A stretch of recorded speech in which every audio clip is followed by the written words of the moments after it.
Female CEO mocked a single dad veteran. Fix this engine and I'll marry you. Then he did. She laughed at the broken man in greasy boots. But when the impossible engine roared to life, the crowd gasped, and her cruel joke turned into a promise she could never escape. Before we get into the story, comment below where in the world you are watching from today. The morning sun filtered through the dusty windows of Reynolds Auto Repair, casting long shadows across the concrete floor. Jack Reynolds wiped his brow with the back of his hand, leaving a small streak of grease above his weathered eyes. His calloused fingers worked methodically on the pickup truck's transmission, each movement precise and purposeful. From her small desk in the corner, 8-year-old Lily's pencil scratched against paper as she worked on her math homework. The desk itself was a testament to Jack's creativity. He'd built it himself from spare parts and wooden pallets, making sure his daughter always had a safe place to study while he worked. "Dad?" Lily's voice carried across the garage. "What's 7 times 8? Jack smiled without looking up from his work. "Try breaking it down like we practice, sweetheart. What's 7 times 4, then double it?" He heard the gentle tap of her pencil as she thought it through. 28 plus 28. 56. That's my girl. Pride swelled in his chest. These quiet moments with Lily were what he lived for, what made every long day worth it. The familiar scent of motor oil and metal hung in the air, mingling with the coffee from Jack's thermos. His mind wandered briefly to his time in the Army, where he'd first learned to fix engines. The military had taught him discipline and attention to detail, skills that served him well both as a mechanic and a father. A bell chimed as Tommy, his part-time helper, walked in through the front office. "Morning, Mr. Reynolds." "Morning, Lily." "Hi, Tommy." Lily waved enthusiastically. Jack nodded in greeting, reaching for a different wrench. "Tommy, can you check the inventory in the back? We're running low on filters." As Tommy disappeared into the storage room, Jack's eyes fell on the photo taped to the wall near his toolbox. It showed him in his Army uniform, standing proud and tall. Some days the memories were harder than others, but he'd learned to focus on the present, on what mattered most, providing a stable life for Lily. "Dad, look!" Lily held up her completed math worksheet. "All done!" Jack wiped his hands on a shop rag and walked over to examine her work. The numbers were neat and organized, just like he'd taught her.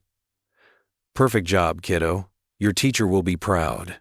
The phone in the office rang, and Jack moved to answer it. Tommy emerged from the back just then, clipboard in hand.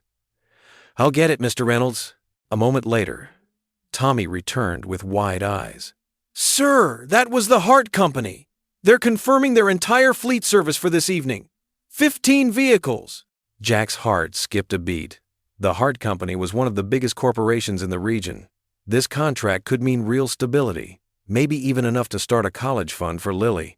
He kept his voice steady, not wanting to show his anxiety. "What time are they bringing them in?" 6 p.m. They need them all checked and serviced by tomorrow afternoon." Tommy looked nervous.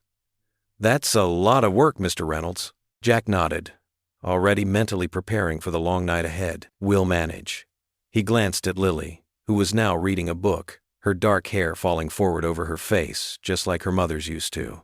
The morning wore on as Jack finished with the pickup truck. His movements were efficient, but never rushed. Quality work was his signature, something he'd learned both in the service and in the years since.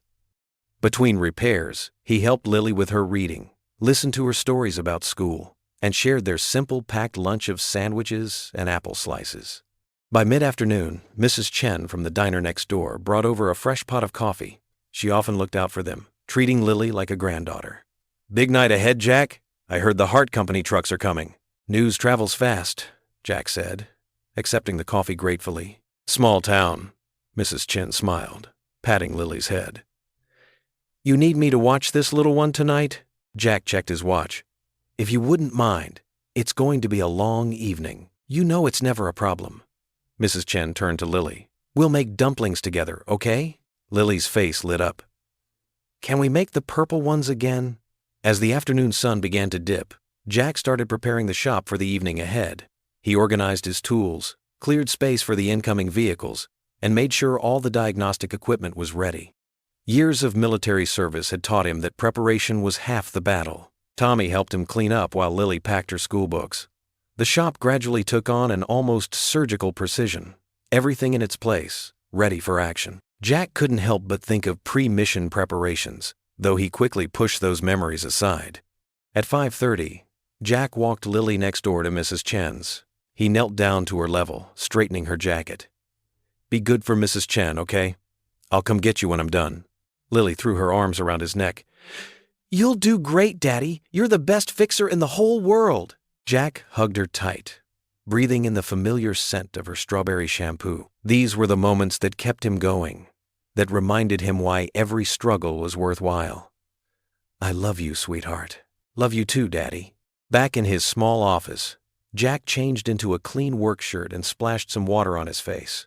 The mirror reflected a man with lines around his eyes that hadn't been there during his service years, but also showed the quiet strength that had gotten him through tough times.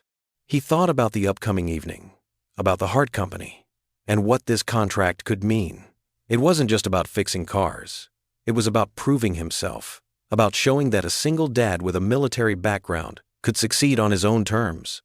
In the growing quiet of his shop, Jack Reynolds stood ready, his tools laid out before him like a soldier's equipment before battle. He was tired from a full day's work, but determination burned steady in his chest. Whatever challenges the evening might bring, he would face them with the same dignity and dedication that had carried him this far. Looking at the clock, he took a deep breath. 5:45. The Hart Company vehicles would arrive soon, and with them, perhaps, a chance to build something better for Lily's future. The morning bustle at Reynolds Auto Repair was unlike anything Jack had seen before. A line of gleaming luxury vehicles stretched down the usually quiet street, their polished surfaces reflecting the early sunlight. Each car probably cost more than he made in 2 years. Jack straightened his Navy work shirt, the same one he'd worn for the past 3 years, and walked out to greet the first driver. The man wore a crisp uniform with a corporate logo and handed over a set of keys with practiced efficiency. "Morning," Jack said with a polite nod. "I'll need you to fill out these forms." He kept his voice steady and professional, the same tone he'd used when giving orders in the Army. One by one, the drivers brought their vehicles forward. Jack directed them to different bays, organizing the workflow with military precision. His regular customers' beaten-up trucks and family sedans sat waiting at the far end of the lot. But today's priority was clear. The morning sun had climbed higher when a sleek black Mercedes pulled up. The car purred to a stop, and the door opened with deliberate grace. A woman stepped out, her high heels clicking against the concrete floor. Her tailored suit probably cost more than all the tools in Jack's shop combined. Vivian Hart. Jack recognized her from the business magazines Lily sometimes used for school projects. She surveyed the shop like a general inspecting enemy territory, her lips pressed into a thin line. "Miss Hart," Jack said, stepping forward. "Welcome to Reynolds Auto Repair." Her eyes flicked to his name tag, then to the grease stains on his hands. "Mr. Reynolds." Her voice was cool and precise. "I trust you can handle our fleet maintenance without complications?" "Yes, ma'am. We'll take good care of your vehicles." A slight smirk touched her lips. "We'll see about that." She followed him as he began his inspection, her heels echoing through the shop. Jack could feel her watching his every move, evaluating, judging. He'd faced enemy fire with less tension in his shoulders. When they reached the last car, an older model with a custom engine, Jack frowned. He recognized the symptoms immediately. A deep knocking sound, metal grinding against metal. "This one's got serious engine damage," he explained, pointing to the worn components. "It's beyond repair. You'll need a full replacement." Vivian's laugh was sharp and dismissive. "Beyond repair? For you, perhaps." She turned to address the small crowd of drivers and mechanics that had gathered. "Gentlemen, it seems our local mechanic is admitting defeat before even trying." Jack felt heat rise in his neck, but kept his voice level. "Ma'am, with all due respect, no, please." She cut him off, her smile cold and mocking. "Let's make this interesting." She stepped closer, her perfume mixing with the shop's familiar scents of oil and metal. "Fix this engine, the one everyone says is impossible to repair, and I'll marry you." The shop fell silent. A few nervous chuckles broke out among the drivers. Jack could see it in their faces. They were waiting for him to back down, to accept the humiliation. But Jack Reynolds hadn't backed down in combat, and he wouldn't back down now. He met her gaze steadily, refusing to flinch from the challenge in her eyes. "I'll look at it tonight," he said quietly. Vivian's smile faltered for just a moment. She hadn't expected that response. Tonight? How ambitious. She turned away, addressing her staff.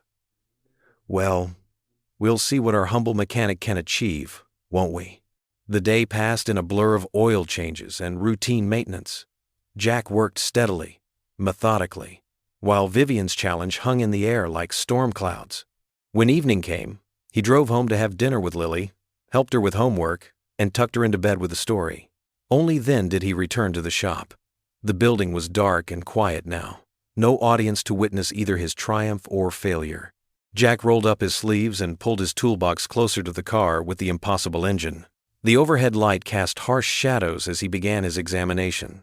This was familiar territory, just him and a broken machine that needed fixing. No mockery, no judgment, just the honest work of hands and mind. He spread out his tools and got to work. The pre-dawn darkness wrapped around Reynolds Auto Repair like a heavy blanket. Jack sat alone in the dimly lit garage, staring at the engine that had sparked Vivian Hart's cruel challenge. His weathered hands traced the metal components while his mind worked through each possibility. The smell of oil and metal brought him back to dusty days in Afghanistan, where keeping vehicles running meant the difference between life and death. His old sergeant's voice echoed in his memory. When you're stuck in the desert with a broken-down Humvee, there ain't no manual to save you. You gotta think different, Reynolds. Jack pulled his toolbox closer, the familiar weight of each wrench and socket bringing comfort. The fluorescent lights hummed overhead, casting long shadows across the concrete floor. A thermos of black coffee sat untouched beside him. He was too focused to even think about drinking it. All right, he muttered to himself. Let's see what you're trying to tell me.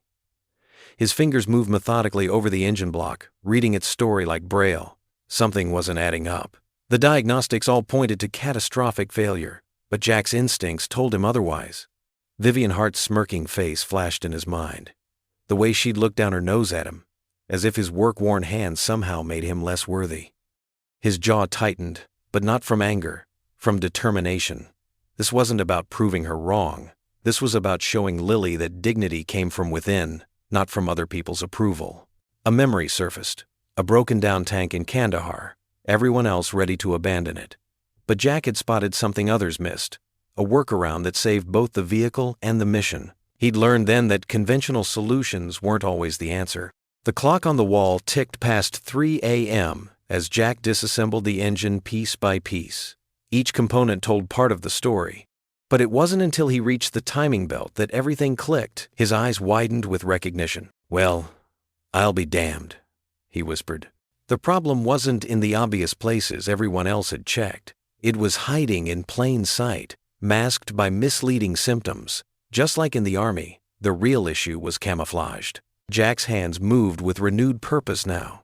He reached for tools without looking, his movements precise and deliberate. The quiet of the empty garage was broken only by the subtle sounds of metal on metal and his occasional soft grunt of effort. As he worked, he thought about Lily sleeping peacefully at Mrs. Henderson's house next door. His daughter never doubted him, never saw him as just a struggling mechanic. In her eyes, he was still a hero. That pure faith meant more to him than any CEO's approval ever could. Hours passed like minutes. The first hints of dawn began to paint the sky outside. But Jack barely noticed. He was deep in that familiar zone he'd known in the service, where nothing existed except the problem at hand and the solution taking shape under his hands. At 6:47 a.m., Jack took a deep breath and stepped back. Everything was reassembled, each part exactly where it needed to be. His back ached from hunching over the engine all night, and his hands were stained with grease despite his careful wiping. Time for truth, he said softly, reaching for the key. The moment stretched out as he turned it in the ignition. For a split second, nothing happened. Then the engine roared to life with a sound so clean it was almost musical. A smile spread across Jack's face, the first real one in days. He didn't smile because he'd proven Vivian Hart wrong. He smiled because he'd stayed true to who he was, a man who fixed things, who didn't give up, who showed his daughter that hard work and perseverance mattered more than quick judgments and cruel words. The engine purred smoothly in the early morning light, its steady rhythm filling the garage. Jack stood there, listening to its healthy sound, knowing he'd done what others had declared impossible. Not for glory or revenge, but because it was who he was, a man who kept trying until he found a way. The morning sun streamed through the shop's windows, casting long rectangles of light across the garage floor. Jack wiped his hands on a clean shop rag, his eyes tired but satisfied as he looked at the restored engine. Hours of meticulous work had paid off. The sound of expensive car tires crunching on gravel announced the arrival of Vivian Hart and her entourage. Jack straightened his work shirt and stood tall, calm determination evident in his stance. Through the open bay doors, he watched as Vivian emerged from her luxury sedan, wearing another impeccable business suit that probably cost more than his monthly rent. "Good morning, Miss Hart," Jack said evenly as she approached, her heels clicking against the concrete floor. A cluster of corporate employees followed behind her, their curious whispers echoing in the large space. Vivian's perfectly painted lips curved into a condescending smile. "Mr. Reynolds, I trust you had an entertaining evening with our little challenge? Why don't I show you what I found?" Jack's voice remained steady, professional. He gestured toward the engine. "By all means." Vivian crossed her arms, clearly expecting to witness a failed attempt. Jack moved to the driver's seat and turned the key.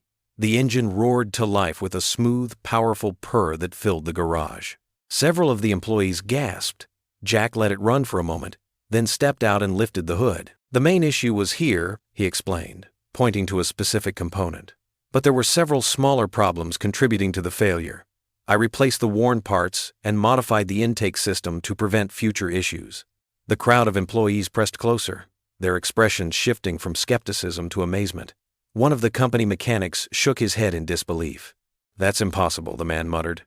"We all said it couldn't be done." "Sometimes you have to think beyond the manual," Jack said quietly, remembering his sergeant's words. "In the Army, we learned to solve problems with whatever we had available."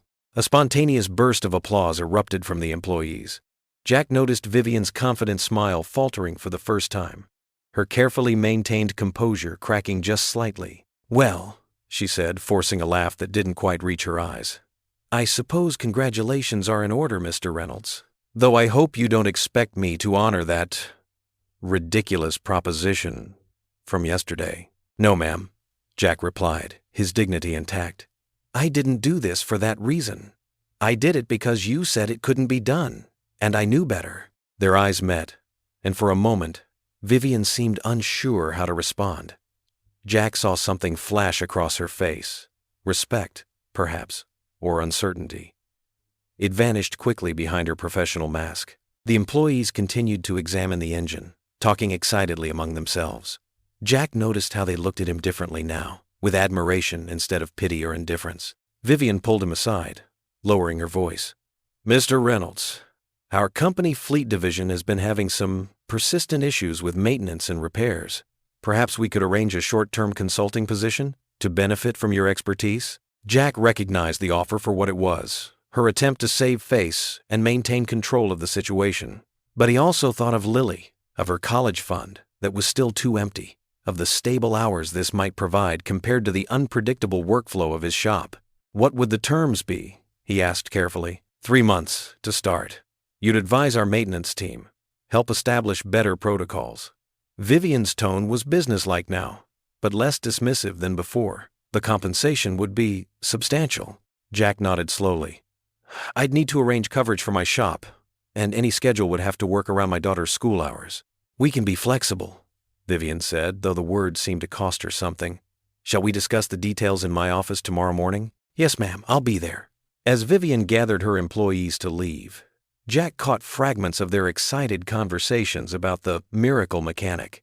But his thoughts were already with Lily, imagining her face when he told her about the new opportunity. It wasn't about proving anything anymore. It was about building a better future for his daughter. The car engine started up outside, and soon the sound of tires on gravel faded away. Jack stood in his quiet garage, the morning sun now high enough to eliminate the long shadows. The fixed engine sat before him, a testament to what patience, skill, and determination could accomplish. Despite his exhaustion, he felt a quiet sense of satisfaction, not from impressing Vivian Hart, but from staying true to himself and his values. The small kitchen in Jack's modest home filled with the warm aroma of spaghetti and meatballs, Lily's favorite dinner, She sat at their well-worn wooden table, swinging her legs as she twirled pasta onto her fork. Jack watched her from across the table, his own plate barely touched as his mind wandered to the day's events. "Daddy," Lily's voice pulled him from his thoughts. "What does consulting mean? Is that like being a doctor for cars?" Jack smiled at her simple but clever comparison. "Sort of, honey. It means I'll be helping Miss Hart's company fix their cars better, teaching their mechanics some things I've learned over the years. Like when you help me with my math homework?" Lily's eyes brightened with understanding. "Exactly like that." Jack reached across the table to wipe a spot of sauce from her chin. "I'll still have our shop, but for a few months I'll also work at their big building downtown." Lily chewed thoughtfully for a moment. "Will we have more money? Could I maybe get new shoes for gym class?" The question squeezed Jack's heart. He'd noticed her current pair was getting tight, but they hadn't quite reached payday yet. "Yes, sweetheart. This job will help us have a bit more money. We can go shopping this weekend. And maybe," Lily hesitated, pushing a meatball around her plate, "maybe we could get ice cream sometimes? Like Tommy's family does?" Jack reached across the table and squeezed her small hand. "I think we can manage that. But remember what we always say about money? It's not what makes us rich," Lily recited, smiling. "Love and kindness are better than gold." "That's my girl."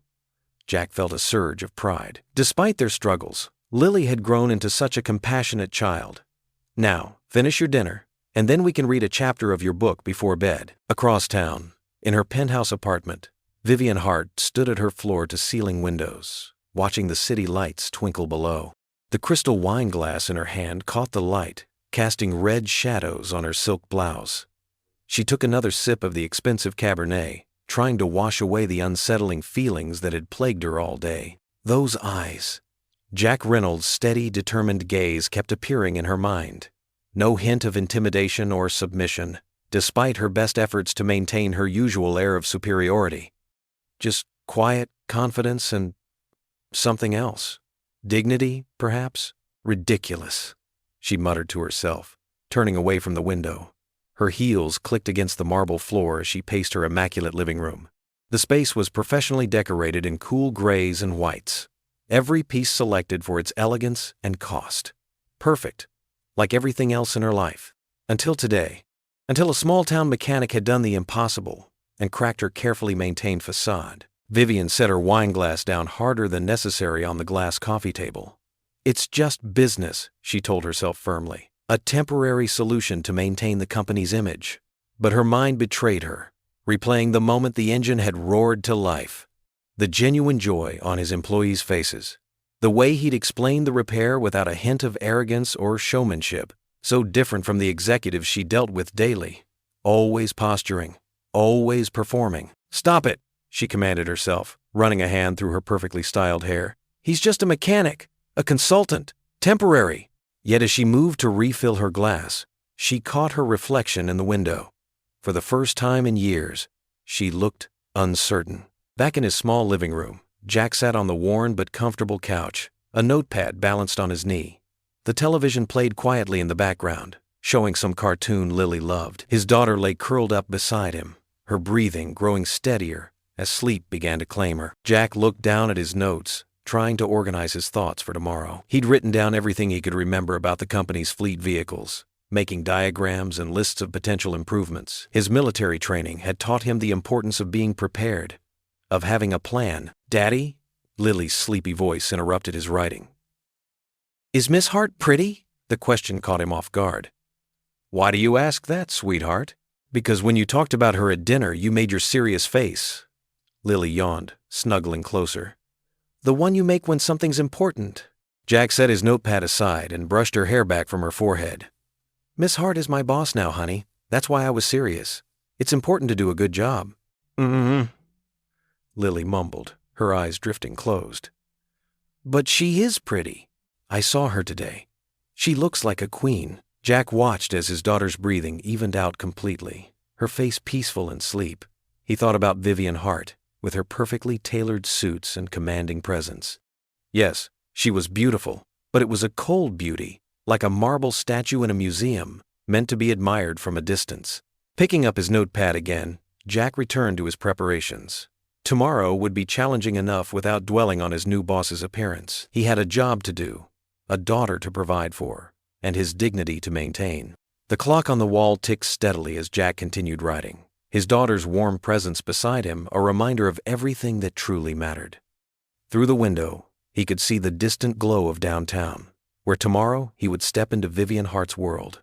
But for now, in this quiet moment with Lily, he was exactly where he needed to be. The gleaming glass towers of the Hart Company headquarters stretched toward the morning sky, a world away from Jack's humble auto shop. He tugged at the collar of his freshly pressed blue button-down shirt, the nicest one he owned, and adjusted the simple black tie he'd bought yesterday at the department store. His worn brown leather shoes, polished to their best shine, clicked against the marble floor of the lobby. A young receptionist gave him a puzzled look as he approached. "Can I help you, sir?" "Jack Reynolds. I'm here for the fleet consulting position." He kept his voice steady, though his heart hammered in his chest. Her eyes widened with recognition. "Oh, you're the mechanic who—" She caught herself and quickly typed something into her computer. "Please take the elevator to the 32nd floor. Miss Hart's assistant will meet you." The elevator ride felt endless. Jack studied his reflection in the mirrored walls, noting how different he looked from the executives who stepped in and out, carrying designer briefcases and wearing tailored suits that probably cost more than his monthly rent. He held on to the simple folder containing his ideas, reminding himself that knowledge and ability mattered more than appearances. The elevator doors opened to reveal a bustling open office space. Sleek desks with dual monitors lined the windows, while glass-walled conference rooms punctuated the interior. A slim man in a perfectly fitted gray suit approached. "Mr. Reynolds? I'm David, Miss Hart's assistant. The morning meeting starts in 5 minutes. Follow me, please." Jack followed David into a large conference room where about 15 people sat around a polished table. Some wore friendly expressions, others barely glanced up from their phones. Vivian sat at the head of the table, elegant in a navy blazer, her posture commanding attention. "Mr. Reynolds," she said coolly, "please take a seat. We're discussing the fleet efficiency proposals today." Jack settled into an empty chair, acutely aware of the whispers and sidelong glances. A young executive was presenting charts about fuel consumption when Vivian interrupted. "These projections seem optimistic. Thoughts, Mr. Reynolds?" Her tone carried a hint of challenge. Jack cleared his throat and opened his folder. "Actually, I noticed some practical issues that could improve efficiency immediately." He pulled out several diagrams he'd drawn by hand. "The current maintenance schedule doesn't account for how different driving conditions affect wear and tear." A few people leaned forward with interest as he explained his observations. Jack pointed to specific problems he'd noticed while servicing their vehicles, suggesting simple but effective solutions. "If we adjust the maintenance intervals based on actual usage patterns," he continued, "we could extend vehicle life by at least 30%. "That's actually quite insightful," said an older man near Vivian, nodding thoughtfully. But a younger executive, in an expensive suit, smirked. "Fascinating. Did you prepare these drawings with crayons?" Several others snickered. Jack's face grew warm, but he kept his voice level. "No, sir. Just a pencil and 40 years of experience with engines." "Experience is valuable," Vivian cut in, though her tone remained distant. "But Mr. Reynolds, remember this is a temporary consulting position. We appreciate your practical perspective, but let's stick to reviewing the formal proposals." The words stung, but Jack simply nodded. "Yes, ma'am." He'd heard worse during his military service. What mattered was doing the job right, not winning popularity contests. The meeting continued, with Jack offering occasional insights when asked. Some of the younger executives rolled their eyes or whispered behind their hands, but a few others took notes and asked thoughtful questions. After the meeting, Jack spent hours inspecting the company's vehicle databases, making detailed notes about patterns and problems others had missed. He worked through lunch, determined to prove his worth through results rather than appearances. Late afternoon, shadows stretched across the office when Vivian approached his temporary desk. "The board has concerns," she said quietly, her heels clicking on the floor as she stood over him. "This isn't an auto shop, Mr. Reynolds. Don't mistake this opportunity for something it's not." Jack looked up at her, meeting her guarded expression. "I understand, Miss Hart. I'm here to do a job, nothing more." Something flickered in her eyes. "Respect?" Regret? But it vanished quickly. Good, that's good. She turned and walked away, her perfume lingering in the air. The office had mostly emptied by the time Jack gathered his things to leave. His back ached from sitting in an office chair all day instead of working under cars, but his mind felt sharp with purpose. He might not belong in this world of glass and steel, but he knew engines, efficiency, and hard work. That would have to be enough. The night air was cool as he walked to his truck in the parking garage. His phone showed 3 missed texts from Mrs. Chen, their elderly neighbor who watched Lily after school. All of them assured him Lily was fine, but refusing to go to bed until he got home. When he finally opened his front door at 9:30 p.m., Lily launched herself into his arms. "Daddy, how was it? Did you fix all their cars? Did you show them how smart you are?" Jack hugged her tight, breathing in the familiar scent of her strawberry shampoo. "It was different, sweetheart, but I did my best. I made you something." Lily ran to the coffee table and returned with a piece of construction paper folded in half. On the front, she'd drawn what looked like him standing next to a row of cars, complete with a bright yellow sun and blue sky. Inside, in her careful third-grade handwriting, it read, "Good job, Daddy." Jack's throat tightened as he pulled her close again. "Thank you, baby girl. This is exactly what I needed." The morning sun painted golden streaks across Memorial Park's worn picnic tables. Jack watched Lily dig into her stack of Saturday morning pancakes, maple syrup creating tiny rivers between the fluffy circles. He'd packed their breakfast in an old thermal container, keeping their weekend tradition alive even with her soccer game coming up. "These are extra good today, Daddy," Lily said between bites, her legs swinging beneath the wooden bench. Her soccer uniform, bright blue with white trim, was already on, though her cleats stayed safely in her gym bag. "That's because I used your mom's recipe today," Jack replied softly, watching his daughter's eyes light up. "Found it in that old recipe box last night." Lily smiled, a small drop of syrup clinging to her chin. "She always made the best pancakes. But yours are good too, Daddy." Jack reached over with a napkin, gently wiping her face. The morning was peaceful, just the two of them, the chirping birds, and the distant shouts of early soccer practice on the field. These quiet moments meant everything to him. Lily pulled her sketchbook from her backpack, flipping through pages filled with crayon drawings. "Look what I drew in art class yesterday." She pointed to a detailed picture of their auto shop, complete with little stick figures of mechanics working on cars. "That's really good, sweetheart. You got all the details right, even the big red toolbox by the door." A sharp click of heels on concrete interrupted their moment. Jack looked up to see Vivian Hart approaching their table, dressed impeccably even for a Saturday morning in designer workout wear and sunglasses. His shoulders tensed instinctively. "Mr. Reynolds," she said, removing her sunglasses. "What a surprise." "Miss Hart," Jack nodded, keeping his voice neutral. "This is unexpected. The company is sponsoring a wellness event on the track," she explained, gesturing toward a gathering of people setting up banners near the running path. "I didn't expect to find you here." Before Jack could respond, Lily piped up.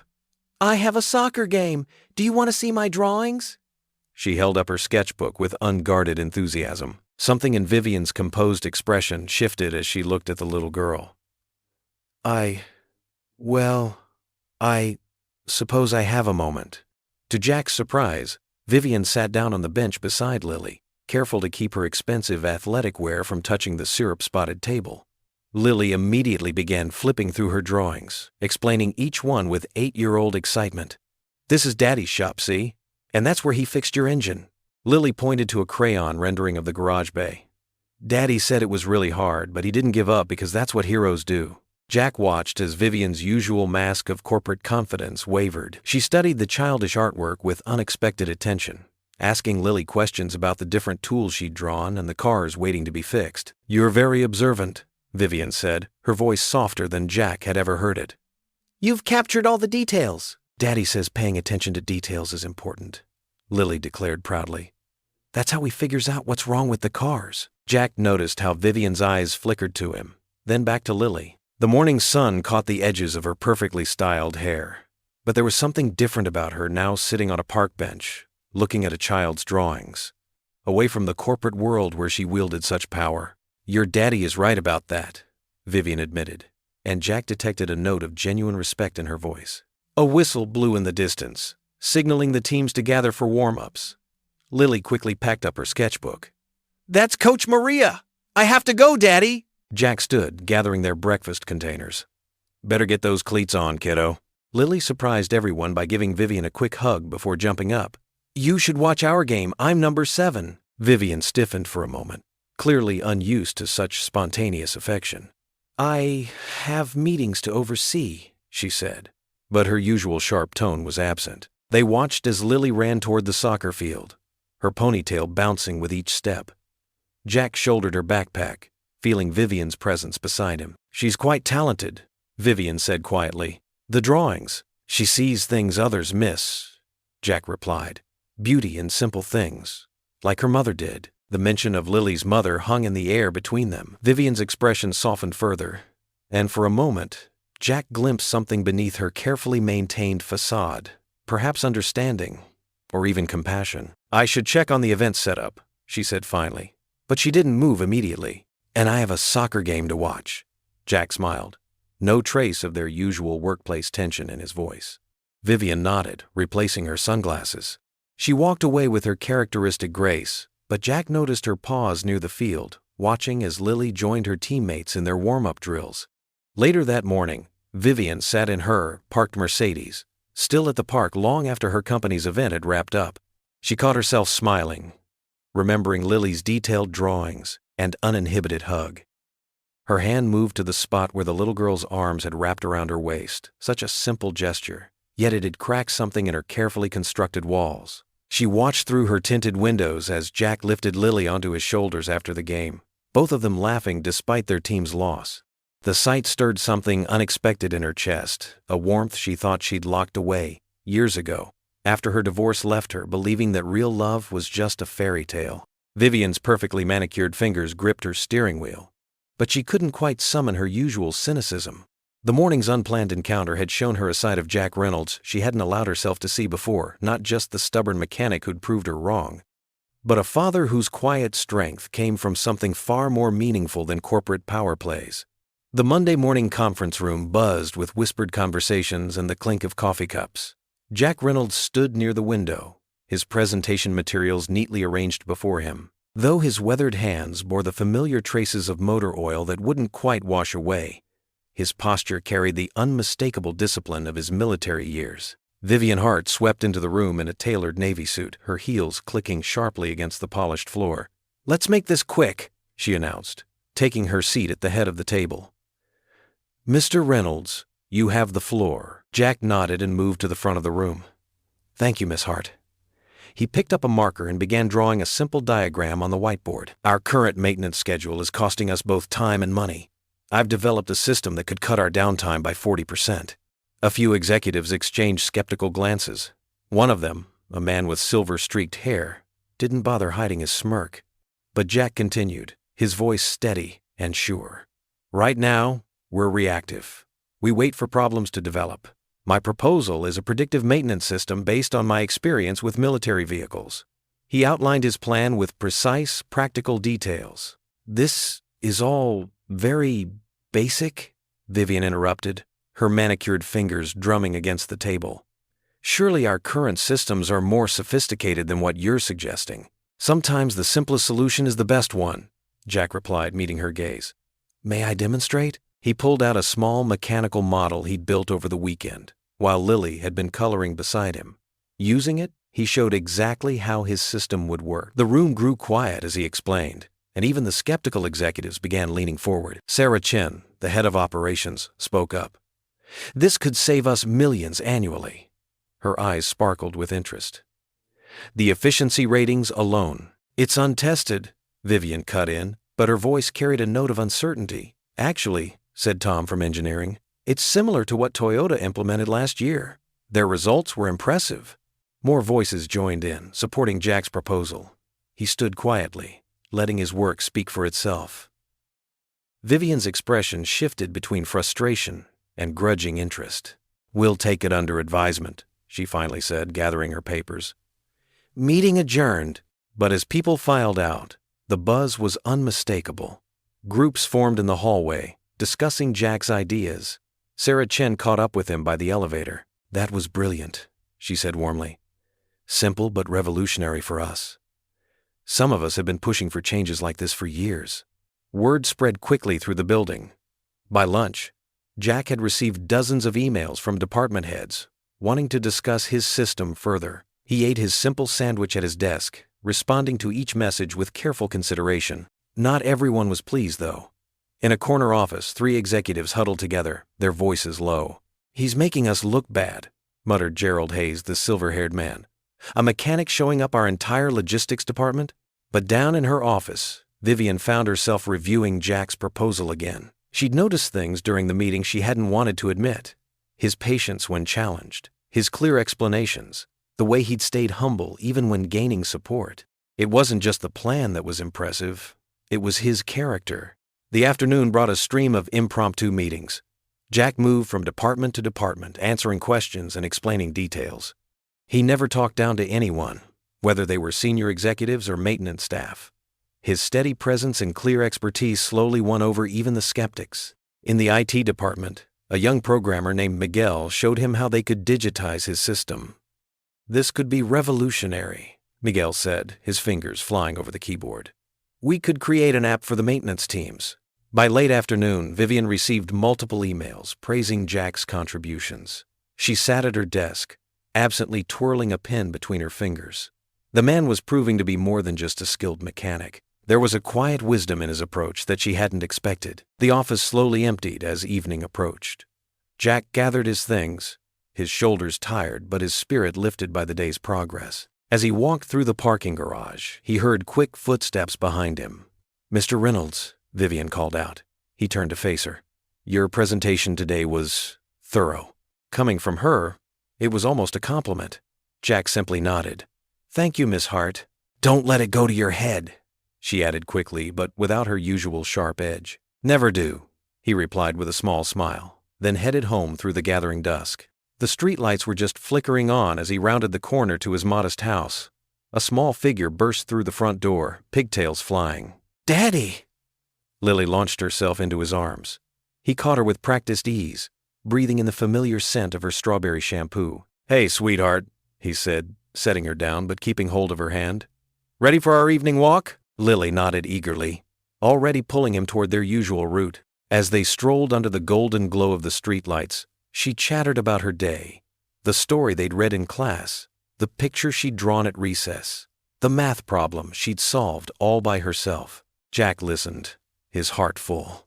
The complexities of the corporate world felt far away now, replaced by this simple moment with his daughter. They walked together in the growing twilight, their shadows stretching long behind them on the sidewalk. The elementary school auditorium hummed with excitement as parents and children filed in for the Veterans Day performance. Handmade paper flags decorated the walls, and a large "Thank You Veterans" banner hung above the stage in wobbly kid writing. Jack sat in the back row, straightening his tie.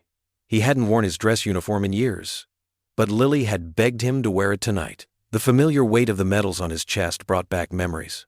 Some he'd rather forget, others that reminded him why service mattered. "Daddy, you came!" Lily burst through the auditorium doors, her face lighting up at the sight of him. She wore a star-spangled dress and carried a stack of programs.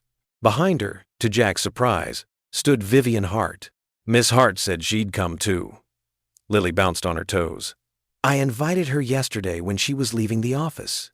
Is that okay?" Jack nodded, managing a smile despite his surprise.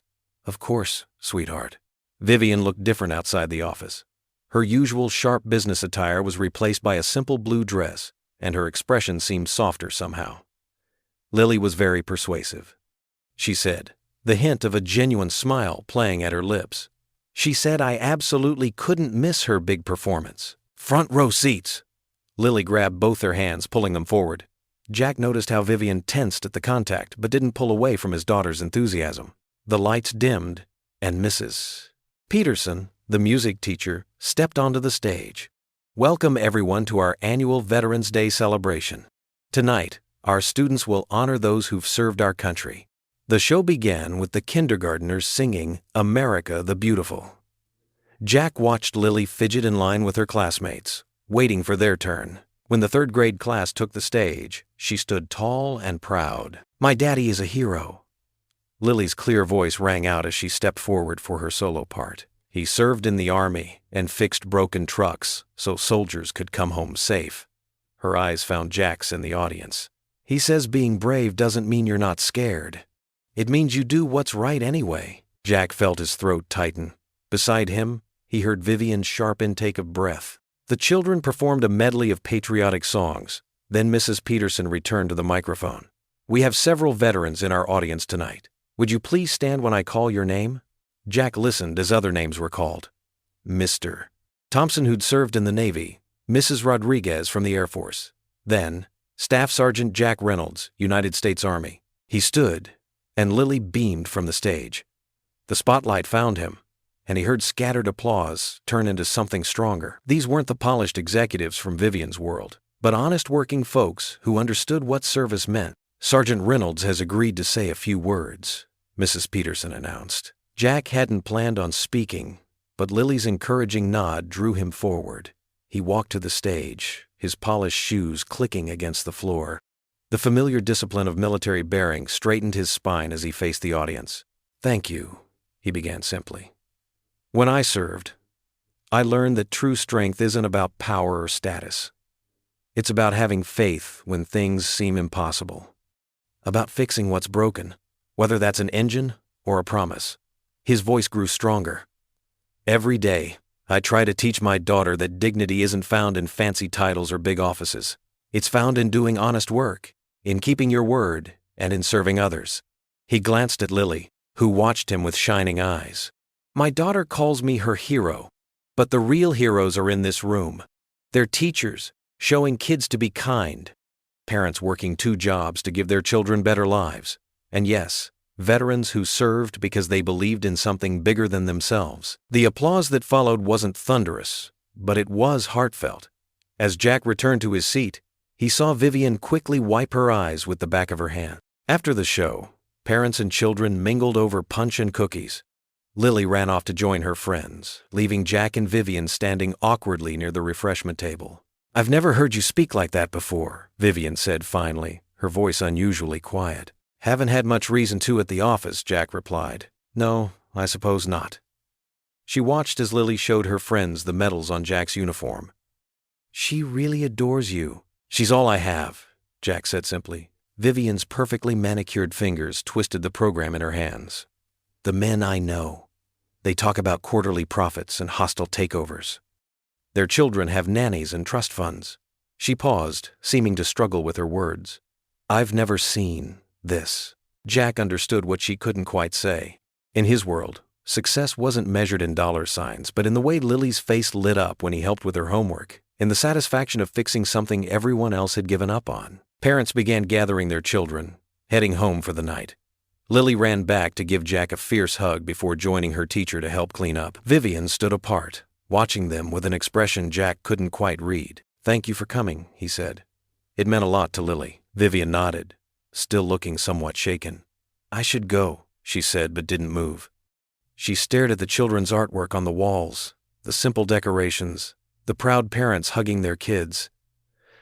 "This is all so real." The word seemed to surprise her as much as it did Jack. Before he could respond, she turned abruptly and walked toward the exit, her heels clicking against the linoleum floor. At the door, she paused, looking back at the scene one last time before disappearing into the night. The city lights sparkled like scattered diamonds through the floor to ceiling windows of Vivian Hart's penthouse. She sat in her designer armchair, still wearing her work clothes from the school event, a gray silk blouse and pencil skirt that cost more than most people's monthly salary.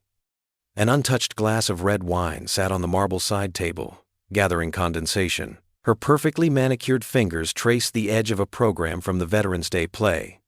Lily had pressed it into her hands earlier, insisting she keep it as a souvenir. The child's bright eyes and genuine smile had caught her off guard, much like everything else about the Reynolds family. "What am I doing?"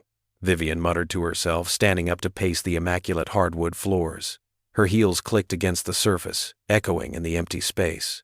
The penthouse was beautiful, staged like a magazine spread, but tonight it felt especially hollow. The memory of her ex-husband Richard flooded back uninvited. He'd been perfect on paper, Harvard MBA, old money, connections in all the right places. Their wedding had made the society pages. But behind closed doors, he'd been cruel, manipulative, using her success against her while carrying on affairs with younger women. Vivian stopped at the large window, pressing her forehead against the cool glass. "You promised yourself you'd never be fooled again," she whispered. The city stretched endlessly below, a maze of lights and shadows. Men like that, they're all the same. They see a successful woman, and they want to. Her voice trailed off. But Jack Reynolds wasn't anything like Richard. The thought surfaced despite her attempts to suppress it. She'd watched him today, standing tall in his worn combat boots and simple dress shirt, while other veterans wore expensive suits. There had been no pretense, no showing off, just quiet dignity as he spoke about service and sacrifice. "Stop it!" she commanded herself, walking to her home office. The walls were lined with awards and achievements, proof of her rise to power. She picked up a framed magazine cover featuring her stern expression and the headline, "Ice Queen of Industry: How Vivian Hart Built Her Empire." The memory of Richard's mocking voice echoed, "You're too cold, Vivian. Too focused on work. No wonder I had to look elsewhere." She'd channeled that pain into her career, building walls so high no one could scale them. But today, watching Jack with Lily, across town, in a modest two-bedroom house with creaking floorboards, Jack Reynolds knelt beside Lily's bed. Her room was warm and cozy, decorated with crayon drawings and a few cherished photos. A small desk lamp cast a gentle glow over them both. "Ready for prayer, sweetheart?" Jack asked softly, smoothing Lily's blanket. "Yes, Daddy." Lily clasped her hands together. "Can we pray for Miss Hart, too?" Jack's heart squeezed. "Of course we can. She looked sad today," Lily continued thoughtfully. Even when she was smiling, Jack closed his eyes, remembering how Vivian's carefully maintained facade had cracked during his speech. For just a moment, he'd glimpsed something vulnerable in her expression. "Dear God," he began, his voice steady and warm. "Thank you for this day, and for letting me serve my country. Thank you for my beautiful daughter Lily, who makes every day brighter." He paused, choosing his words carefully. "And please watch over Miss Hart. Help her find peace and joy in her heart. And help her not be lonely anymore," Lily added sleepily. Jack's throat tightened. "Amen," he whispered, kissing Lily's forehead. She was asleep within minutes, clutching her favorite stuffed bear. He made his way to the small living room, sinking into his old armchair. The contrast between this space and Vivian's world couldn't be starker. His furniture was well worn but clean, the walls needed fresh paint, and the carpet had seen better days. But there was love here, and peace. The memories of combat still haunted him sometimes, the explosions, the loss of friends, the weight of responsibility. But his faith had carried him through the darkness. That same faith helped him face each day's challenges with grace, even when people like Vivian looked down on him. Jack pulled out his worn Bible, finding comfort in its familiar pages. He didn't pray for success or wealth. Instead, he asked for strength to maintain his dignity, to be a good father, and to show kindness even to those who showed him none. Back in her penthouse, Vivian found herself in her walk-in closet, surrounded by designer labels and perfect order. Her fingers brushed against a simple cotton handkerchief tucked away in a drawer, the only thing she'd kept from her grandmother. The old woman had always said, "True worth isn't in what you own, but in what you give." She sank onto the closet's built-in bench, suddenly exhausted by the weight of her defensive armor. Jack's words from the speech echoed in her mind. Service isn't about recognition. It's about doing what's right, even when no one's watching. The handkerchief felt soft against her fingers as she dabbed at unexpected tears. In the distance, a church bell chimed 9 times. The sound carried faintly through the thick windows, reminding her of Sunday mornings long ago, before ambition and hurt had hardened her heart. "Maybe," Vivian whispered to the empty room, her voice barely audible. "Maybe I was wrong about him." She sat there in the silence, surrounded by all the trappings of success, while across town, a little girl slept peacefully, and her father read by lamplight, both of them rich in ways Vivian was only beginning to understand. Morning sunlight streamed through the glass walls of the Hart Company's executive floor, but the warmth didn't reach the conference room where Mr. Dane stood before the board members. His perfectly pressed suit matched his calculated smile as he placed a thick folder on the polished mahogany table. "Ladies and gentlemen of the board," he began, his voice smooth as honey but laced with concern. "I've discovered some troubling information about our newest consultant, Mr. Reynolds." Vivian sat at the head of the table, her face a mask of professional detachment. Inside, her stomach tightened. Mr. Dane clicked through his presentation. Medical records, financial statements, and military documents flashed across the screen. Mr. Reynolds has a documented history of PTSD from his military service, multiple incidents of night terrors, anxiety attacks, and, he paused for effect, regular visits to the VA hospital for counseling. Murmurs rippled through the room. One board member adjusted his tie nervously. "Furthermore," Dane continued, "he's been living paycheck to paycheck. 3 times in the past year he's barely avoided foreclosure on his modest home. His daughter's medical insurance is subsidized by the state." Outside in the hallway, Jack was heading to his temporary office, carrying a stack of maintenance reports. He slowed as he passed the conference room. Fragments of conversation drifting through the partially open door. "A liability to the company," Dane's voice carried clearly. "Unstable background." "What about his daughter?" a female board member asked. "A single father with his condition." Jack's hands tightened on the reports, his knuckles turning white. The stack suddenly felt heavy as lead. Inside, Vivian's perfectly manicured nails dug into her palm under the table. "Mr. Dane," she said, her voice sharp, "how did you obtain these private records?" Dane's smile didn't waver. "Through perfectly legal channels, I assure you. As Senior VP of Risk Management, it's my duty to protect this company's interests." "His work has been exemplary," Vivian countered, surprising herself with the heat in her voice. "For now," Dane agreed smoothly. "But what happens when the pressure builds? When a veteran with documented PTSD faces a crisis? The publicity alone could devastate our stock prices." Jack forced himself to walk away, each step feeling like he was wading through concrete. The fluorescent lights suddenly seemed too bright, the hallway too narrow. He remembered similar whispers from other jobs, other opportunities that slipped away when people learned about his past. Throughout the day, he noticed the changes, the way conversation stopped when he entered the break room, how people avoided eye contact in meetings, the sympathetic glances from some, the wary looks from others. By afternoon, the whispers had spread through every floor. A secretary clutched her purse tighter when he passed. An executive hurriedly rescheduled their one-on-one meeting. At his desk, Jack stared at the maintenance schedule he'd created, the one that could save the company millions. It didn't matter now. His shoulders slumped as he remembered Vivian's words from his first day. "You're just temporary." He'd been foolish to think he could belong here, in this world of polished marble and designer suits. The familiar weight of shame settled on his chest, not for who he was, but for daring to dream of something more. At 5 o'clock, he shut down his computer and gathered his things. As he walked through the lobby, he heard 2 employees by the water cooler. "Can you imagine? PTSD? And they let him work on our fleet? Poor man's daughter. Must be so hard." The cool evening air hit his face as he exited the building. The walk to Lily's after-school program seemed longer than usual. When he arrived, she bounded toward him with her usual enthusiasm, her backpack bouncing. "Daddy." She hugged him tight, then looked up with those clear, trusting eyes. "Can we get ice cream?" "Not today, sweetheart." His voice came out rougher than he intended. They walked home hand in hand, past the shops and cafes where people sat enjoying their after-work drinks. Lily skipped occasionally, chattering about her day, but gradually fell quiet as she sensed her father's mood. Finally, she squeezed his hand. "Daddy?" "Yes, baby? How come you're so quiet today?" Jack looked down at his daughter.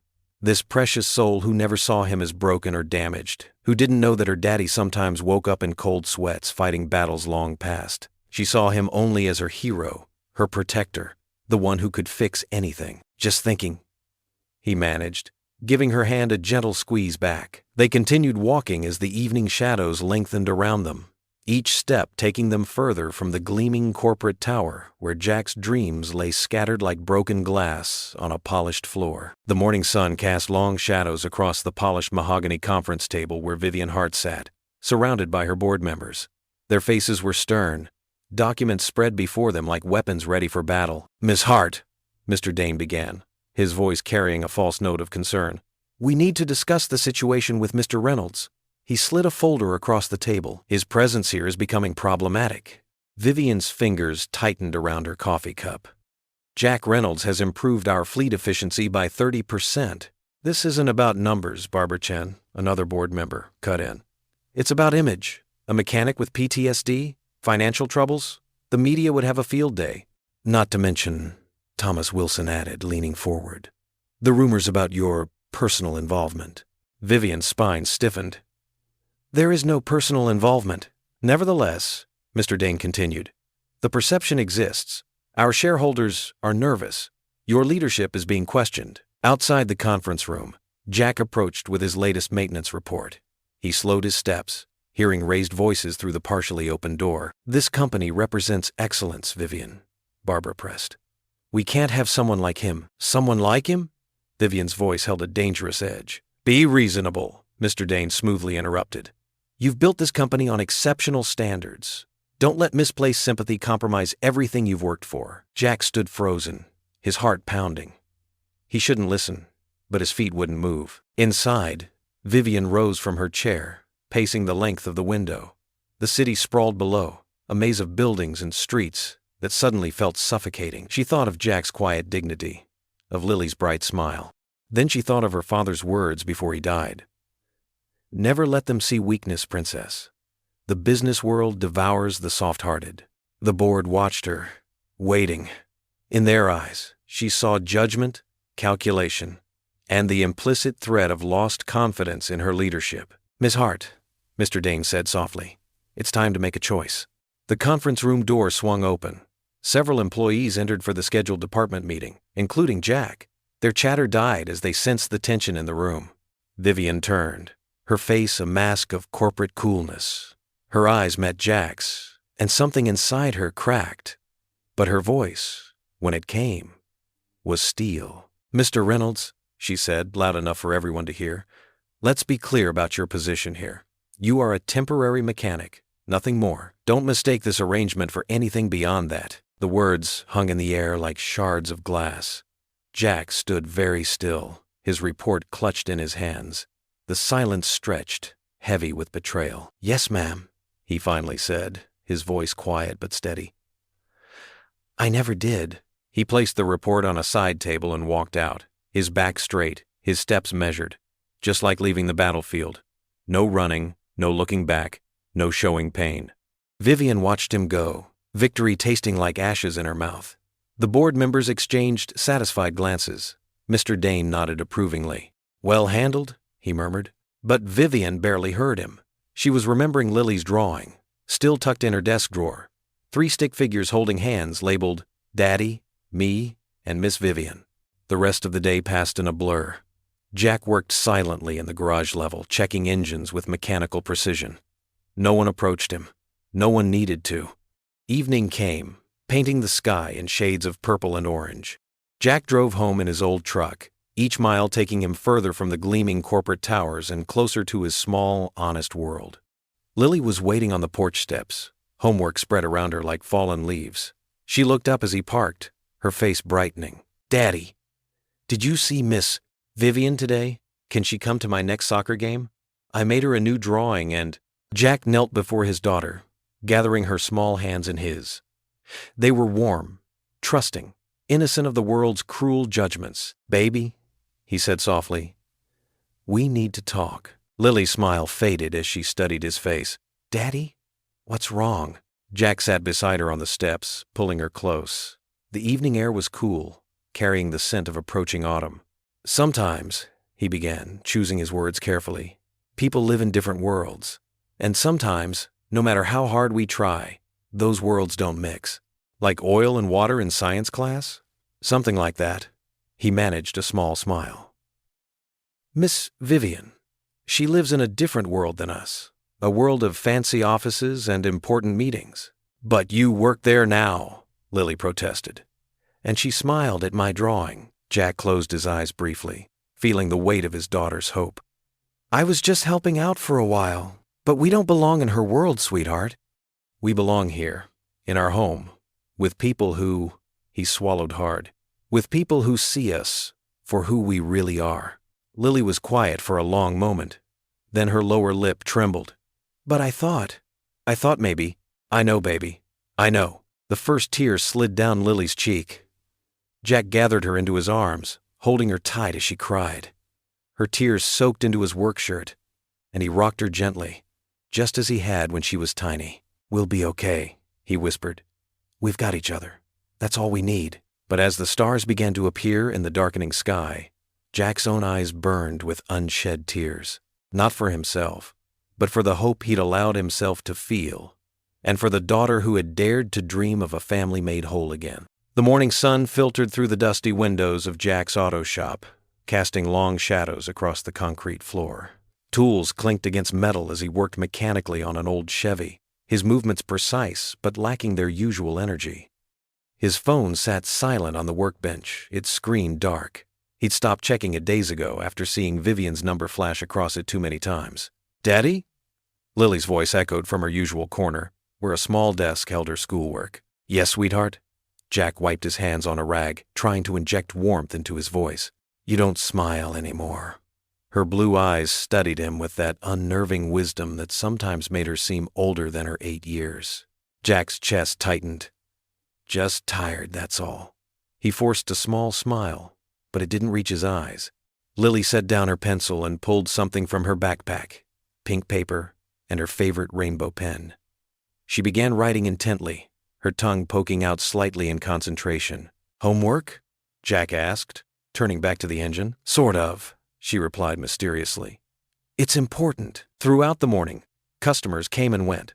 Jack handled their repairs with his usual skill, but his responses were shorter, his laugh absent. Some of the regulars noticed, exchanging concerned glances when they thought he wasn't looking. During lunch break, while Jack was absorbed in paperwork, Lily carefully folded her pink paper into an envelope. She pulled an address from her jacket pocket. She'd written it down days ago from one of her dad's work papers. With determined focus, she copied it onto the envelope. "Mrs. Martinez?" she called to the shop secretary. "Could you help me mail this? It's really important." The elderly woman smiled warmly. "Of course, Mahita. Special letter?" Lily nodded solemnly. "It's to help Daddy smile again." In her corner office, 40 floors above the city, Vivian Hart sat rigid behind her desk. The morning sun caught the crystal paperweight before her, scattering rainbow patterns across stacks of unsigned contracts. Her usually immaculate desk showed signs of distraction. Coffee cups from different times of day, papers slightly askew. Her intercom buzzed. "Miss Hart? There's a personal letter for you." Vivian frowned. "Personal?" "Yes, ma'am. Pink envelope. From a Lily Reynolds." The name hit her like a physical blow. Her hand trembled slightly as she pressed the intercom. "Bring it in." The envelope was indeed pink, covered in small heart stickers.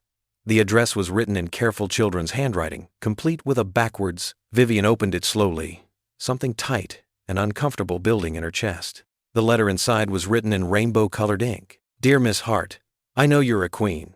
That's what Daddy called you once when he thought I was sleeping. He said you were beautiful and smart like a queen, but you made him sad. Daddy doesn't need a queen, but I think you need a hero, and he's mine. He fixes things when they're broken, not just cars. He fixed my heart when Mommy went to heaven. He fixes Mrs. Martinez's chair when it squeaks. He even fixed your impossible engine. But now he doesn't smile anymore. He thinks we're not good enough for your world. But Daddy taught me that being good isn't about having fancy things. It's about having a good heart. You have a good heart too. I saw it at my play when you cried, even though you tried to hide it. Daddy says, sometimes people are mean because they're scared of getting hurt. Are you scared, Miss Hart? Daddy is my hero because he's brave, even when he's scared. Maybe he could be your hero too. Love, Lily Reynolds. P.S. He still keeps the picture of you from the newspaper in his drawer, the one where you're smiling for real." Vivian's hands shook as she read the letter a second time, then a third. The words blurred before her eyes as something hot and wet rolled down her cheek. She touched it in surprise. She hadn't cried since her father's funeral 5 years ago. More tears followed, breaking through years of carefully constructed walls. She thought of Jack's quiet strength, his unwavering dignity in the face of mockery. She remembered how he looked at the Veterans Day play, standing tall in his old uniform while Lily beamed with pride. The sobs came harder now, her shoulders shaking. Through the tears, she saw herself clearly for the first time in years, not as the untouchable queen of her corporate kingdom, but as a woman who had let fear master her heart, who had pushed away genuine love because it didn't fit her carefully controlled world. Her makeup ran in dark streams down her face as she clutched Lily's letter to her chest. The rainbow ink smeared slightly where her tears fell, but the words remained clear, a child's wisdom cutting through all her adult defenses. "Miss Hart?" Her assistant's voice came through the intercom. "The board is waiting for the quarterly meeting." Vivian didn't respond. She couldn't. She just sat there, years of pent-up emotion flowing freely down her face, while a little girl's words echoed in her mind. "I think you need a hero, and he's mine." Vivian's heels clicked against the empty sidewalk as she wandered through the city's financial district. The towering buildings that usually made her feel powerful now loomed over her like silent judges. The night air was crisp, and her designer coat offered little comfort against the hollow feeling in her chest. She paused at a window, catching her reflection. Perfect makeup, not a hair out of place. The image of success she'd crafted so carefully. But Lily's letter burned in her coat pocket, making all of it feel hollow. "Daddy doesn't need a queen, but I think you need a hero, and he's mine." The words echoed in her mind as she walked past the darkened storefronts. A small auto repair shop caught her eye. Nothing like Jack's, but enough to trigger the memory of that first day. She'd been so smug, so certain of her superiority when she'd issued that mocking challenge. "Fix this engine one, everyone else said was impossible, and I'll marry you." But he had fixed it. Vivian stopped walking, remembering the quiet confidence in his eyes that morning. No boasting, no gloating, just dignity and determination. She'd never met anyone like that in her corporate world of sharp elbows and sharper tongues. A couple passed by, walking hand in hand, their laughter floating on the night air. Vivian watched them disappear around a corner, remembering how Lily's small hand had slipped into hers at the Veterans Day play. The child's trust had been so pure, so unquestioning. And Jack, the way he'd spoken about service and sacrifice, without a trace of self-pity or resentment. "My hero," Lily had called him. Vivian could see why now. She found herself in the small park where she usually ate lunch alone. The bench felt cold beneath her as she sat down, pulling out her phone. The screen lit up with unanswered calls to Jack's number. Pride had stopped her from leaving messages. Pride, her constant companion, her shield, her prison. The memory of her failed marriage surfaced, threatening to strengthen her walls again. Richard had been from her world, wealthy, polished, perfect on paper. He'd also been cruel, unfaithful, and ultimately cowardly. She'd sworn never to be vulnerable again. But Jack was different. She thought of his calloused hands, gentle with Lily's drawings, but strong enough to rebuild broken engines. His eyes that held pain but never bitterness. His quiet strength that made her sharp words seem small and mean. A tear rolled down her cheek, surprising her. She couldn't remember the last time she'd cried. The corporate queen, they called her. Ice Queen, some whispered. She'd worn those titles like armor, but now they felt like chains. Standing up, Vivian walked to the edge of the park, where the city lights blurred through her tears. She remembered Lily's laughter echoing through the office halls, bringing life to the sterile space. She thought of Jack's subtle smile when his maintenance system proved successful, taking no pleasure in proving his critics wrong. "You're just temporary," she'd said to him, bowing to the board's pressure. The memory made her stomach turn. She'd become exactly what she despised. Someone who valued appearance over substance, position over principle. The night grew colder, but Vivian kept walking, past her favorite restaurants where she ate alone, past the luxury shops where she bought things she didn't need, past all the symbols of success that suddenly meant nothing. She thought of Jack's small house, warm with love despite its modest size, of Lily's artwork proudly displayed on the fridge, of the peace she'd felt there, so different from her empty penthouse. At midnight, she found herself back at her building. The doorman nodded respectfully, but she barely noticed. In her apartment, she went straight to her closet, past the designer suits and dresses to the back, where a simple sweater hung, the one she'd worn to Lily's soccer game. Vivian held it, remembering how natural it had felt to sit in the grass that day, cheering with Jack as Lily played. No pretense, no performance. Just real moments with real people who saw her as a person, not a position. She moved to her window, looking out at the city she'd conquered. All her achievements, her carefully constructed walls, her protection against pain. They felt meaningless now. She thought of the life she could have, not of boardroom victories, but of family dinners, soccer games, and genuine laughter. Her phone buzzed. Another board member, probably with more concerns about her image. She declined the call. For the first time in years, she knew exactly what she wanted, and it wasn't their approval. Vivian walked to her desk and opened her laptop. A few quick keystrokes, and her calendar for tomorrow cleared. She looked at the time. 1 a.m. In a few hours, she would drive to Jackstown. No driver, no armor of expensive clothes, no practiced speeches.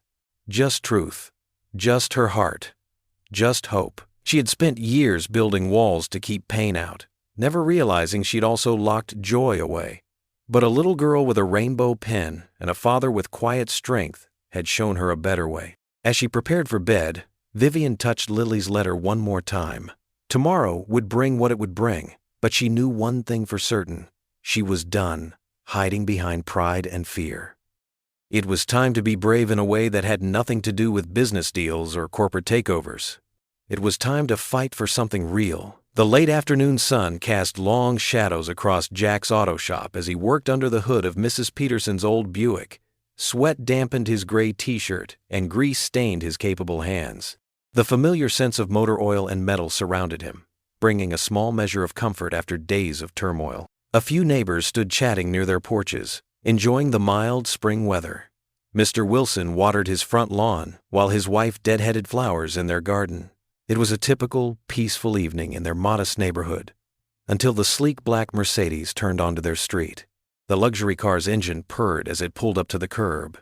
Jack's hands stilled on the wrench he was holding. He knew that car. He'd fixed its supposedly impossible engine just weeks ago, starting this whole complicated mess. The car door opened, and Vivian Hart stepped out. She looked different from her usual polished corporate appearance. Her designer suit was replaced by a simple blue dress, and her face showed signs of emotion he'd never seen before. The neighbors stopped their activities, watching with undisguised curiosity. "Jack!" Vivian called out, her voice carrying across the yard.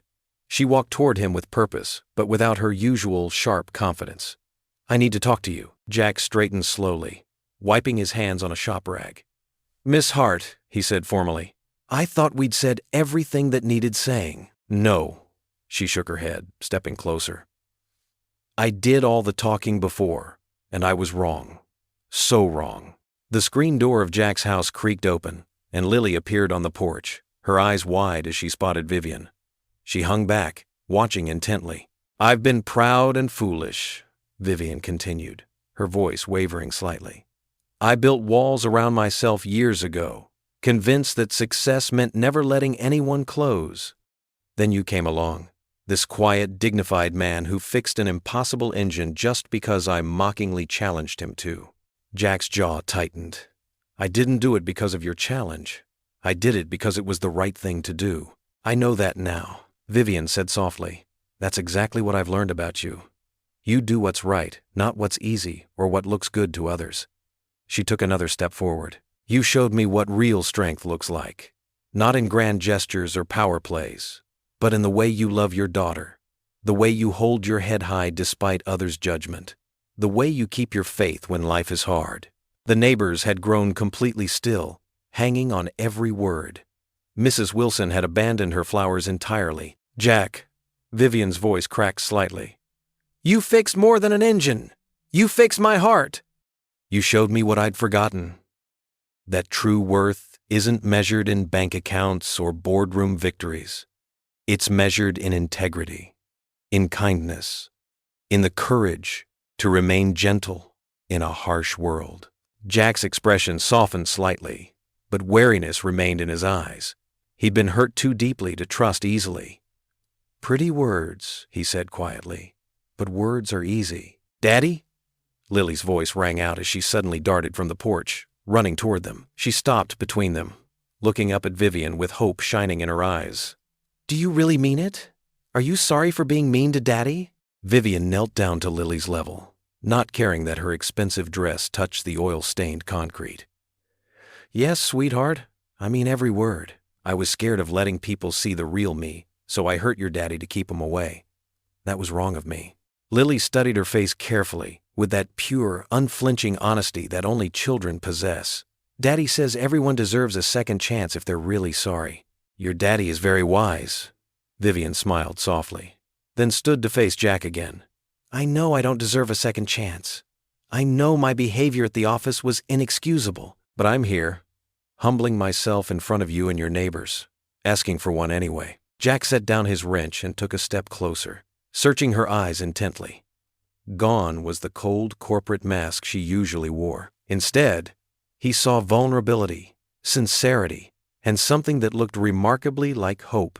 "If you're serious," he said slowly, his voice deep and earnest, "this isn't a joke anymore. No more games, no more public humiliation, no more protecting your image at our expense." Vivian met his gaze steadily and nodded. "No more games," she agreed softly. "Just truth and hope. And maybe, if you're willing, a fresh start." Lily reached out and took both their hands in hers, her small fingers linking them together as they stood in the golden evening light. The aroma of homemade spaghetti and garlic bread filled Jack's modest kitchen. Lily had insisted on setting the table with their fancy plates, the ones with tiny blue flowers around the edges that they usually saved for holidays.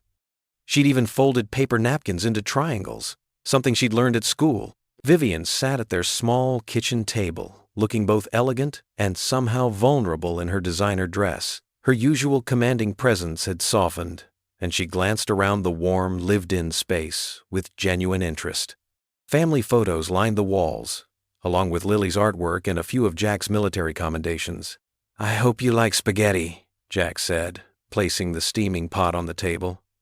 "It's Lily's specialty. She helps stir the sauce." "I put in this secret ingredient," Lily announced proudly, climbing onto her chair. "But I can't tell you what it is." "Love," Jack Stage whispered to Vivian with a wink, making Lily giggle. "Dad, you weren't supposed to tell," Lily protested. But her smile showed she didn't really mind. As they began serving the food, the initial awkwardness began to melt away. Lily chatted about school, her soccer team, and how she'd helped her dad organize his tool drawer last weekend. Vivian listened intently, asking questions that showed she genuinely cared about the answers. "Your home is wonderful," Vivian said softly, looking around. "It's so alive, so different from my place." "Your apartment must be really fancy," Lily said, twirling spaghetti on her fork. "Like in the movies." "It is fancy," Vivian admitted. "But sometimes fancy isn't the same as happy." She paused, pushing her food around her plate. "I've been thinking a lot about that lately." Jack watched her carefully, seeing past her perfectly applied makeup to the uncertainty beneath. "What made you come back?" he asked quietly. Lily looked between them, suddenly very still and attentive. Vivian set her fork down and took a deep breath. "I've spent so many years building walls," she said. "After my divorce, I decided that success and control were safer than letting anyone close. When I met you, Jack," she shook her head, "you challenged everything I thought I knew." "By fixing an engine?" Jack asked, but his tone was gentle. "By being real," Vivian replied. "By having dignity when I tried to mock you. By caring more about your daughter's happiness than impressing me." Her voice cracked slightly. "I made that ridiculous comment about marriage because I wanted to put you in your place. I was scared because you saw right through my act." Lily reached over and put her small hand on Vivian's. "It's okay to be scared sometimes," she said wisely. "Daddy says being brave means doing the right thing even when you're scared." Tears welled in Vivian's eyes. "Your daddy is very smart," she managed. Jack cleared his throat, emotion making his voice rough. "We've all been hurt," he said. "After losing Lily's mom, after coming home from deployment, I didn't think I deserved another chance at happiness. But Lily taught me that closing your heart doesn't protect you. It just makes you lonely." "I was so wrong about you," Vivian whispered. "About everything. When I saw you at that Veterans Day play, hearing how you spoke about service and faith," she wiped at her eyes carefully. "And then I let those board members pressure me into betraying you. I'm so sorry, Jack." "I understand fear," Jack said simply. "And I believe in second chances. We all need them sometimes." "Even queens?" Lily asked innocently. Vivian laughed through her tears. Especially queens who forgot how to be human, she said, reaching for Lily's hand again. Your letter. It changed everything. You said your daddy didn't need a queen, but that I needed a hero. And he is, Lily declared. He's the best daddy ever. And he fixed that engine nobody else could fix. He fixed more than that, Vivian said, meeting Jack's eyes. He showed me what real strength looks like. It's not about power or money or control. It's about having the courage to stay kind, to keep believing in good things. Jack reached across the table and took Vivian's other hand. The past is the past, he said firmly. What matters is where we go from here. They sat in comfortable silence for a moment, their simple meal forgotten, hands linked across the worn kitchen table. Lily looked at their joined hands, then at their faces, her young heart understanding more than they realized. Now we're a family, right? She asked hopefully. Jack and Vivian looked at each other through tear-filled eyes, both smiling at the pure love and acceptance in Lily's question. In that moment, the distance between their worlds, between the auto shop and the corporate office, between struggle and privilege, vanished completely. What remained was the simple truth of three hearts finding their way to each other. The morning sun painted the town square in golden light. White folding chairs formed neat rows on the freshly cut grass, and simple wildflower arrangements adorned the makeshift aisle. The old gazebo, decorated with twinkling lights and white ribbons, stood ready for its moment. Veterans in pressed uniforms gathered near the front, their medals catching the sunlight. Jack's fellow mechanics wore their Sunday best, pride evident in their faces. Even some of Vivian's corporate colleagues stood among the crowd, their designer suits looking oddly at home next to the townspeople's modest attire. Mrs. Peterson, the local florist, fussed with the flower arrangements one last time. "Never thought I'd see the day," she whispered to her husband. "That fancy CEO learning what real love looks like." Near the gazebo, Jack stood tall in his dress uniform, the same one he'd worn at the school's Veterans Day ceremony. His shoes gleamed, and his medals told silent stories of service and sacrifice. His hands, usually stained with engine grease, were clean but still showed the honest calluses of his work. Pastor Mike, who'd known Jack since his return from service, stepped up beside him. "Nervous, soldier?" Jack's smile was steady. "No, sir. For once, everything feels exactly right." A murmur rippled through the crowd as Vivian's sleek car pulled up to the square. Gone was her usual power suit and commanding stride. Instead, she emerged in a simple white dress that caught the breeze. Her usual perfect makeup was softer today, and her eyes shone with something new, vulnerability mixed with joy. But it was Lily who stole everyone's attention first. The 8-year-old practically danced down the aisle in her flower girl dress, spreading rose petals with careful concentration. Her face glowed with pure happiness as she looked from her father to Vivian and back again. "That's my dad and my new mom," she announced proudly to anyone within earshot, causing gentle laughter to ripple through the gathering. The wedding march began, played on old Mrs. Wilson's piano that had been carefully moved to the square for the occasion. Vivian began her walk, but not alone. On one side was her longest-serving employee, Thomas, who had seen her through her hardest corporate battles. On the other was Sarah, Jack's fellow veteran who had helped him through his darkest days after returning home. As Vivian approached, Jack's eyes never left hers. The woman who had once mockingly promised to marry him if he fixed an impossible engine now walked toward him with purpose and love. Her usual mask of corporate confidence had melted into something real and raw. Pastor Mike cleared his throat and addressed the gathering. "We're here today not because of a challenge met or a promise kept, but because two hearts found their way to truth. Sometimes love arrives in unexpected packages, teaching us that our greatest strength lies not in our achievements or positions, but in our capacity to open our hearts." Lily stood between them, holding both their hands as they exchanged vows. Jack spoke first, his voice clear and strong. "Vivian, I didn't fix that engine to win a bet. I did it because I believe in doing what's right, even when others say it's impossible. That's how I love, completely, honestly, with everything I have. I promise to keep fixing whatever needs fixing, to stand beside you through every challenge, and to show you every day that true worth isn't measured in dollars, but in dedication." Tears glistened in Vivian's eyes as she responded. her corporate polish giving way to genuine emotion. "Jack, I came to your shop thinking I knew everything about success. You taught me I knew nothing about what truly matters. My heart was the engine I thought couldn't be fixed, but you and Lily proved me wrong. I promised to never again mistake humility for weakness, to cherish the simple moments as much as the grand ones, and to love you both with the same quiet strength you've shown me." Lily beamed up at them both, her small hands squeezing theirs tighter. The crowd watched as Pastor Mike led them through their final vows. Veterans stood straighter, remembering their own journeys home to love. Vivian's colleagues wiped away unexpected tears, seeing their boss transformed by genuine emotion. Townspeople who had watched Jack struggle as a single father now witnessed his happiness bloom. "By the power vested in me," Pastor Mike announced with a warm smile, "I now pronounce you husband and wife. You may kiss the bride." Jack cupped Vivian's face gently in his work-worn hands. She reached up, placing her fingers over his, no longer concerned about maintaining her corporate image. Their kiss was sweet and pure, a promise of new beginnings. The crowd erupted in applause. Lily jumped up and down, clapping loudest of all. Veterans saluted. Townspeople cheered. Even Vivian's board members, who had once sneered at the mechanic, stood and applauded with genuine respect. In that moment, as Jack and Vivian held each other close while their guests celebrated, the distance between their worlds disappeared.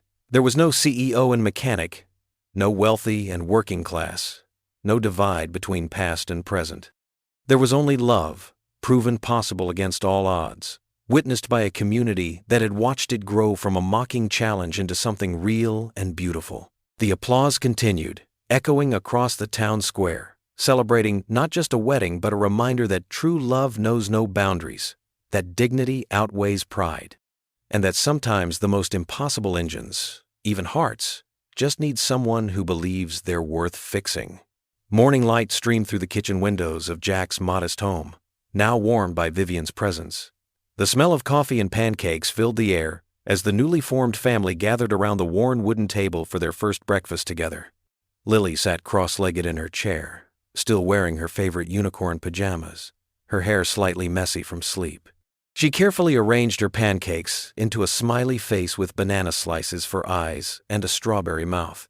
Jack watched his daughter with quiet joy, remembering countless mornings when it had been just the two of them. Vivian, wearing a simple cotton robe instead of her usual business attire, looked softer in the morning light. Her hair fell loose around her shoulders, and she held her coffee mug with both hands, savoring its warmth. The diamond ring on her finger caught the sunlight, sending tiny rainbows dancing across the table. "These pancakes are amazing," Vivian said, genuine surprise in her voice. "I had no idea you could cook like this, Jack." Jack smiled, his eyes crinkling at the corners. "Army training isn't just about combat. You learn to make do with what you have." He reached across the table and squeezed her hand. "Though I never thought I'd be making breakfast for my wife." "Your wife," Vivian repeated softly, testing the words. "It still feels like a dream." "The best kind of dream," Lily chimed in, maple syrup dripping down her chin. "Because it's real." They all laughed, the sound filling the kitchen with warmth. It was a different kind of morning than any of them were used to, fuller, brighter somehow. "I've been thinking," Jack said, pouring more coffee. "With your business experience, Vivian, maybe we could expand the shop, open a second location, train more mechanics." Vivian's eyes lit up. "Actually, I've already started running some numbers." She pulled a small notebook from her robe pocket. "Your reputation for fixing impossible cases could draw customers from all over the state. We could create a specialty division for vintage cars." "Really?" Jack's voice held wonder. "You'd want to be part of that?" "Of course," Vivian replied. "It's not about the money anymore. It's about building something together." She paused, vulnerability crossing her face. "If you want me involved, that is." "Can I help too?" Lily asked eagerly. "I'm getting really good at organizing the tools." Jack reached over and ruffled her hair. "You're already the best assistant mechanic I've ever had, sweetheart." "And the best daughter?" Vivian added softly, surprising herself with how natural the words felt. Lily beamed, then grew serious. "What about Christmas? Will we have 2 trees now? And can we make cookies together?" "We can have as many trees as you want," Vivian promised. "And I might not know how to bake, but I'm willing to learn." Mom used to say learning new things makes your heart bigger, Lily said thoughtfully. A moment of silence fell, gentle and understanding. Jack's eyes grew misty, but his smile remained steady. Vivian reached across the table and took his hand. Your mom was very wise, she said to Lily, and she'd be so proud of you both. She would have liked you, Jack said quietly. You're both strong women who know your own minds. Vivian felt tears prick her eyes. She had spent so many years building walls, protecting herself from hurt, that she had forgotten how beautiful it felt to let love in. I was so afraid, she admitted, of being vulnerable, of trusting someone again. But you and Lily showed me that real strength isn't about being hard or cold. It's about being brave enough to try again. Jack finished, understanding in his eyes. They finished breakfast, unhurried, sharing stories and dreams. Lily told them about wanting to learn mechanics like her dad, but also business like Vivian. Jack spoke of teaching other veterans the trade, giving them a chance to rebuild their lives. Vivian shared ideas for community programs, her corporate expertise now softened by compassion. After they cleared the dishes together, a simple act that felt profound in its domesticity, Lily ran to get dressed for their morning walk, a Reynolds family tradition. Ready? She announced, bouncing back into the kitchen. Can I ride on your shoulders, Daddy? Always, Jack grinned, kneeling down so she could climb up. Vivian watched them, her heart full. Just weeks ago, she had been alone in her penthouse, surrounded by expensive things but empty of real joy. Now here she was, in a humble kitchen, finding more wealth and love than she had ever known in business. Coming? Jack asked, holding out his hand to her. Vivian slipped her hand into his, feeling the strength and gentleness in his grip. Together, they stepped out into the morning air. The sun was just rising over the small town, painting the sky in shades of hope. Lily perched on Jack's shoulders, pointing out familiar sights with new excitement. Look! That's where Dad fixed your car! And there's my school! And that's where we had the wedding yesterday. They walked down the quiet street, their footsteps in perfect rhythm. Neighbors waved from their porches, genuine warmth in their greetings. Here, Vivian realized, status didn't matter. What mattered was the kind of person you chose to be. Jack squeezed her hand as they walked, his touch saying everything words couldn't. They had found something rare and precious. A second chance at love. A family built on choice rather than obligation.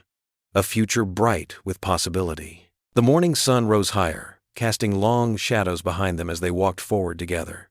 Lily's laughter floated down from her perch on Jack's shoulders, her joy infectious. For the first time in years, none of them were afraid of what tomorrow might bring. They were simply, perfectly, home. What would you do if you were in their place? Comment your answer below, and let's see how you'd rewrite the ending. If you enjoyed the story of Jack Reynolds, I handpicked the next story that you will enjoy. Please don't miss this one. Click here to watch it.